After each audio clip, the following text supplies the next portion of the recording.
దిలీప్ వాళ్ళ ఆవిడ ఫోన్ చేసింది. ఇవాళ వాళ్ళ పాప బర్త్డే అంట. బర్త్డే పార్టీ ఉంది సాయంత్రం. వాళ్ళమ్మ నాన్న కూడా ఊరి నుంచి వచ్చారంట. వెళ్దామా మనందరం? ఫ్యామిలీతో మనందరినీ పిలిచారు. నేను రాను, నాకు పనుంది, మీరు వెళ్ళండి. సండే పని ఏంటి? అయినా వాళ్ళు నీకు 2 సార్లు ఫోన్ చేశారంట నిన్న. నువ్వు ఫోన్ ఎత్తలేదు, అందుకనే వాళ్ళు నాకు మళ్ళీ ఫోన్ చేశారు, ఇన్వైట్ చేశారు. వెళ్దాము.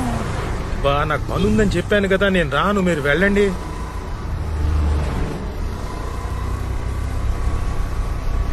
దిలీప్ వాళ్ళ నాన్న నిన్ను చూడాలంటున్నారంట. అయినా నాకు అర్థం కాదు, ఎక్కడికైనా అనేసరికి ప్యాంట్ ఎగేసుకుని తయారవుతావు, కానీ ఇక్కడికి వెళ్దామంటూ ఎప్పుడు వద్దంటావు. అసలు ఏంటి నీ ప్రాబ్లం? బా అలాంటిది ఏం లేదు. దిలీప్ నాకు ఫోన్ చేశాడు, వాళ్ళ పేరెంట్స్ వస్తున్నారని చెప్పాడు కూడా. నాకు నిజంగానే పనుంది, మీరు వెళ్ళండి, ఓకేనా?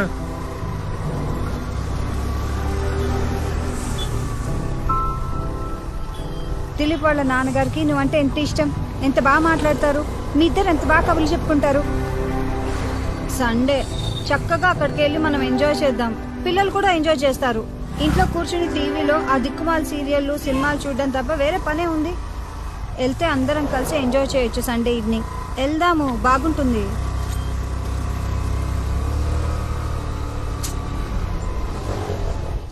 నిన్నే వెళ్దాం. ఏంటి మాట్లాడు?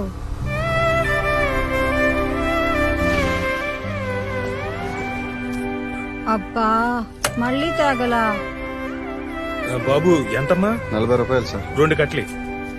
అసలు ఈ తేగల్ని చూడగానే పూనకం వస్తుందేంటి నీకు? అసలు వీటిని ఎవరైనా తింటారా? నువ్వు తప్ప ఎవ్వరూ తినరు. ఇగో ముందే చెప్తున్నాను, తక్కువ కొను, లేకపోతే పక్కింటాళ్ళకి వాచ్మెన్ కి ఇచ్చేస్తాను. బాబు ఇంకో 2 కట్లీ అమ్మా. ఆ?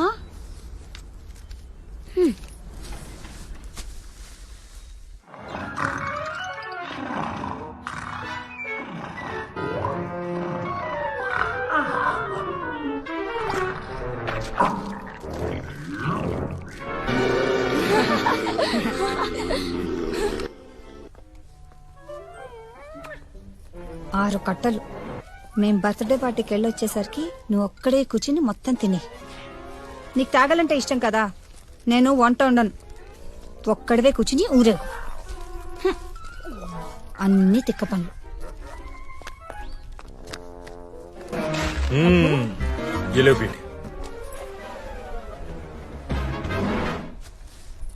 ఏలో బేటా. అబ్బా నాకు ఈ వాసనే నచ్చదు, మళ్ళీ తెచ్చావా? తినరా.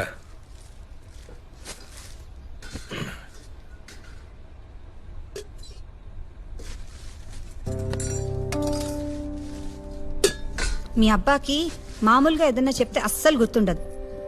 తేగలు కనిపిస్తే మాత్రం కొనేస్తాడు, తినమని చంపుతాడు. ఇగో సాయంత్రం బర్త్డే పార్టీకి వెళ్ళాలి, కాసేపు వెళ్ళి పడుకోండి.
అమ్మీ అమ్మీ, అబ్బుని కేఎఫ్సీకి తీసుకెళ్ళమని అడిగాం కదా, వెడ్నెస్డే ఆఫర్ కూడా ఉంది. కేఎఫ్సీ ఏం లేదు, ఇవాళ మంచి బర్త్డే పార్టీ ఉంది. మీ అబ్బు రానంటున్నాడు, వెళ్ళి అడగండి. సరే. అయ్యో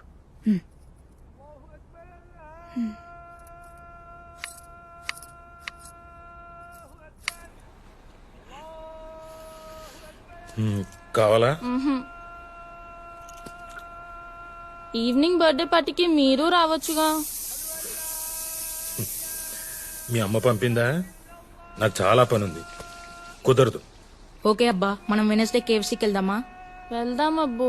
199 rupees 8 pieces boneless strips. Offer last week కూడా చెప్పారు కదా. సరే, ఆఫీస్ నుంచి వచ్చిన తర్వాత తీసుకెళ్తాను, సరేనా? సరే. రండి కూర్చోండి. ఇప్పుడు చెప్పు బేట, మొన్న మనం కేఎఫ్సీకి వెళ్ళాం కదా, నీకేం గుర్తుంది? వెళ్ళాం, తిన్నాం, వచ్చాం. ఆహా, నాకు గుర్తుంది. ఒక బాల్డెడ్ అంకుల్ నోటి నిండా సాస్ అంటించుకుంటే అమ్మ చూసి నవ్వింది కదా. అంతేనా? ఇంకేం గుర్తులేదా? లేదబ్బు. గుర్తుండాలి కదా. ఏం గుర్తుండాలి అబ్బు? అరే, మీకు మీ అమ్మకి ఏమీ గుర్తుండవు, నాకు మాత్రం అన్నీ గుర్తుంటాయి. కావాలంటే తినే వస్తువు గురించి ఏదైనా అడగండి, పొద్దున్న బ్రేక్ఫాస్ట్ తప్ప. కోవా తిన్నాం. మొన్న మీరు తెచ్చారు కదా. అవునా? ఆ, సరే, అయితే కోవా అనండి. రెడీ? 1 2 3. కోవా. కోవా. కోవా అంటే నాకేం గుర్తుకొస్తుందంటే, చిన్నప్పుడు మా ఇంట్లో పాలు పోసే వనజమ్మ గుర్తుకొస్తుంది. ఆమె బక్కగుండేది. ఎంత బక్కగా అంటే పెన్లో రీఫ్లుంటుందే అంత బక్కగా. పాలు అమ్ముతుంది కదా, కొంచెం పాలు తాగొచ్చు కదా. పిసినారిది. మార్నింగ్ పచ్చి పాలు అమ్మేది, సాయంత్రం మిగిలిన పాలను కాచి కొంచెం తక్కువ రేటుకి అమ్మేసేది. మా అమ్మ దగ్గర డబ్బులుండేవి కావు, అదే మీ నానమ్మ దగ్గర. సో ఈవినింగ్ కాచిన పాలు కొనేది. ఒకసారి వనజమ్మ దగ్గర పాలు ఎక్కువ మిగిలిపోయాయి. మా అమ్మను బతిమాలి తక్కువ రేటుగా పాలను తీసుకోమని ఓను బలవంత పెట్టింది.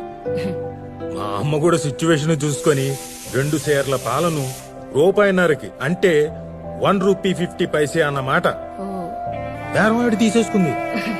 అంత తక్కువ? నువ్వు ఆగు, నువ్వు చెప్పబ్బు. అలా తీసుకున్న పాలను మా అమ్మ ఏం చేసిందో తెలుసా?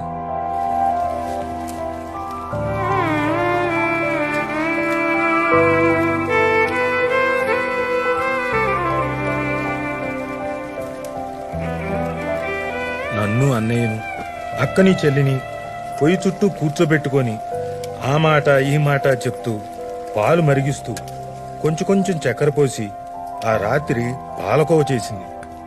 మా ఇంట్లో పొయ్యిలోకి వాడుకోవడానికి కొబ్బరి చెప్పులుండేవి. అందులోంచి 4 కొబ్బరి చెప్పులు శుభ్రం చేసి మా నలుగురికి చెప్పలో పాలకోవ కొంచెం కొంచెం వేసింది. అబ్బా, ఆహా ఆహా! ఆ రాత్రి మేమందరం ఆ కోవాని వేలుతో కొంచెం నాకి తింటూ ఎప్పుడైపోతుందో అని భయపడుతూ నిద్ర వచ్చేంత వరకు తిన్నాం. కోవా అంటే నాకు అది గుర్తుకొస్తుంది. అయిపోయిందా? ఇంకేదైనా అడుగు. నేను అడుగుతా. యాపిల్. యాపిల్ అంటే కాస్ట్లీ. అసలు ఒక్కసారి కూడా మా ఇంట్లో యాపిల్ తీసుకొచ్చేవాళ్ళు కాదు. నా దగ్గర ఒక మట్టి ముంత ఉండేది, అదే కిడ్డీ బ్యాంక్. అమ్మిచ్చే 10 పైసలు. ఎప్పుడైనా చుట్టాలు ఇంటికి వచ్చినప్పుడు వాళ్ళిచ్చే డబ్బుల్ని ఆ డిబ్బీలో దాచుకునేవాళ్ళం. డిసెంబర్ 31 వస్తే ఆ ముంతను పగలగొట్టేవాణ్ణి. జనవరి 1 ఉదయాన్నే బజారుకు వెళ్లి ఒక యాపిల్ కొనేవాణ్ణి, ఒక గ్రీటింగ్ కార్డు కొనేవాణ్ణి. ఆ యాపిల్ ని ఓ రంగు కాగితంలో చుట్టి దారం కట్టి ప్యాక్ చేసేవాణ్ణి. గ్రీటింగ్ కార్డు మీద మా అక్కతో శుభ్రంగా నీట్ గా గ్రీటింగ్స్ రాయించేవాణ్ణి. మా అక్క రైటింగు ముత్యాల్లాగా గుండ్రంగా అందంగా ఉండేది. ఆ యాపిల్ ను, గ్రీటింగ్ కార్డ్ ని నాకు బాగా ఇష్టమైన మా రమాదేవి టీచర్ దగ్గరికి తీసుకెళ్లి ఇచ్చేవాణ్ణి. హ్యాపీ న్యూ ఇయర్ విషెస్ చెప్పేవాణ్ణి. మా టీచర్ నాకు షేక్ హ్యాండ్ ఇచ్చి, ఇదిగో ఇలా దగ్గరకు తీసుకొని తలనేమిరేది. ఒకసారి ఆవిడ నాకు లిఫ్కో డిక్షనరీ ఇచ్చింది, అది ఇప్పటికీ నా దగ్గరే ఉంది. యాపిల్ ని చూస్తే, యాపిల్ ని తింటే నాకు మా రమాదేవి టీచరే గుర్తుకొస్తుంది. ఇంకేమైనా అడగాలంటే అడగండి. నేను అడుగుతా. ఈసారి నేను అడుగుతాను. అడుగు బేటా, ఉదయనా?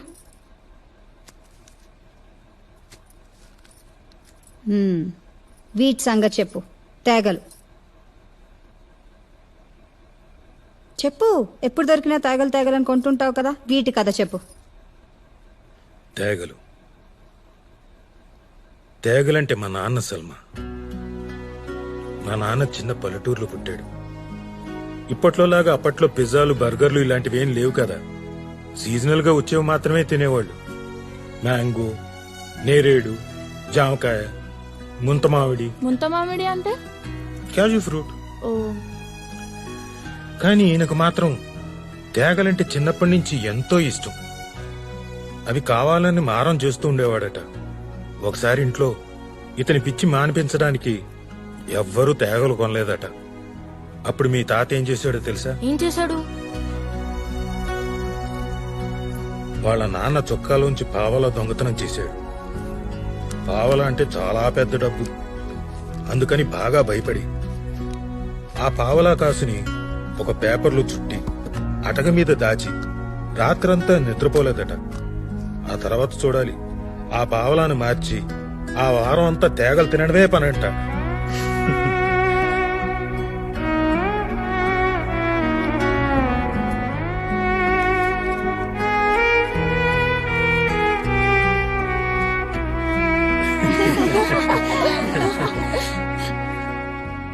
ఇది మా అందరికీ ఎప్పుడూ చెప్పి నవ్వించేవారు.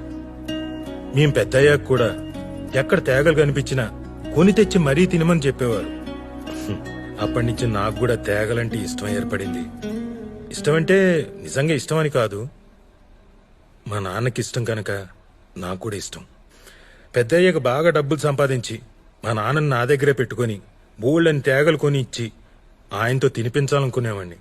మరి తాతయ్యకి తేగలు కొనిపించారా మీరు పెద్దయ్యాక?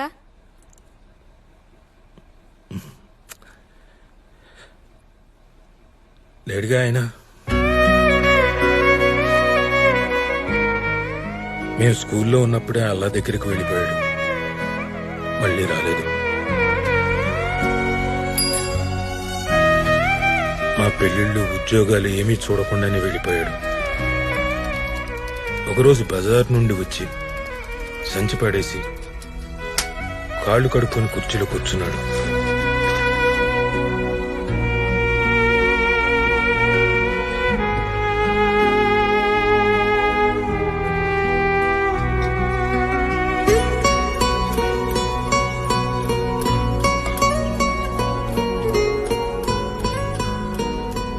అలాగే ప్రాణం వదిలేశాడు.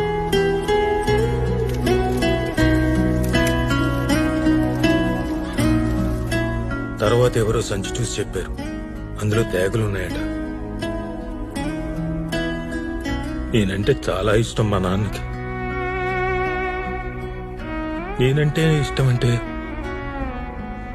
నా కడుపున పుట్టిన మీరంటే ఇంకెంత ఇష్టం ఉండేదో. నేను మీ మీద కోపడుతుంటాను కదా అప్పుడప్పుడు. మా నాన్నే ఉంటే నన్ను గట్టిగా తిట్టేవాడేమో, మిమ్మల్ని ఏమైనా అని ఉంటే. నేనెవరి మాట వినను కదా, మీ అమ్మ మాట కూడా. కానీ ఆయన మాట వింటాను. ఎరా పిల్లల్ని తిడతావా వెధవా అంటే లోపలికి వెళ్లి మీ అమ్మ వెనకాల దాక్కుందాం అనుకున్నాను. చాలా అనుకున్నాను, ఇలా చాలా అనుకున్నాను. ఇప్పుడు తేగలున్నాయి, కానీ మా నాన్న లేడు.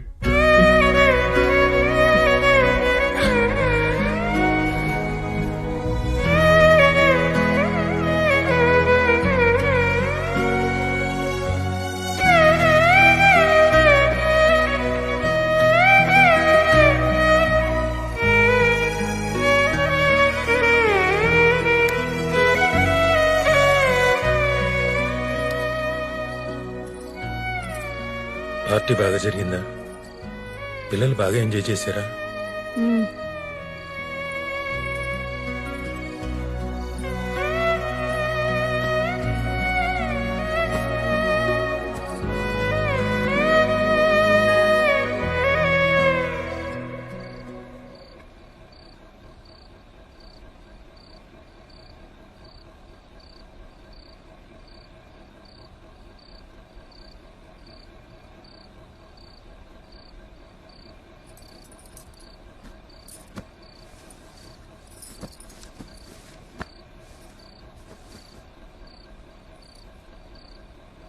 నువ్వు దిలీప్ వాళ్ళ ఇంటికి ఎందుకు రాలేదో నాకు అర్థమైంది.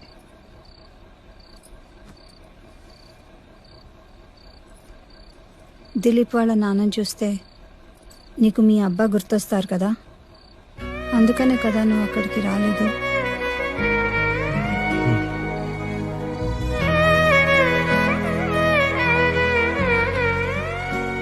రేపు తేగలు తీసుకురా, నేను తింటాను, సరేనా? రోజు తీసుకురా.